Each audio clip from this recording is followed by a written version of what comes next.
अस्सलाम वालेकुम बाबा। वालेकुम सलाम। आ गया बेटा? क्या बात है, आज आपके वालेकुम अस्सलाम में वो जोश नहीं है जो रोज होता है। कहीं मेरी नई माल लाने का इरादा तो नहीं कर रहे आप? मैं तुम्हें पागल नजर आ रहा हूँ? हैं? सारा दिन तुम मेरा दिमाग चाटते रहते हो और तुम चाह रहे हो कि मैं एक और बोलती हुई मशीन लाके घर में बिठा लूं? अच्छा, तो इसका मतलब मैं आपका दिमाग खाता हूँ।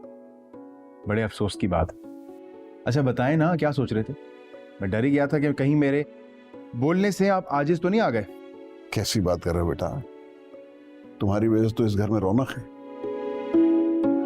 अरे हम जिंदा तुम्हारे लिए तो बैठे हैं इस घर में। अल्लाह ताला हमेशा आपको ऐसी सलामत रखे। आप पहेलियां बुझवाना बंद करें और बताएं कि क्या बात है, क्या सोच रहे थे? यार उस्मान के बारे में सोच रहा था। खैरियत? उससे मेरी आज बात हुई थी फोन पे। उसने बताया कि उसने रिदा की शादी की डेट फिक्स कर दी है अगले महीने की 12। ये तो बहुत खुशी की बात है। इसमें आप परेशानी में बैठे क्या सोच रहे थे? है तो खुशी की बात, इसमें कोई शक नहीं है, लेकिन उसके इंतजाम भी तो करने हैं ना यार। उसके लिए परेशान था थोड़ा। बाबा बस, ये हम यंग लोगों के काम है। आप इस बारे में मत सोचें, हम कर लेंगे। हाँ तो इसीलिए तो मैं परेशान था।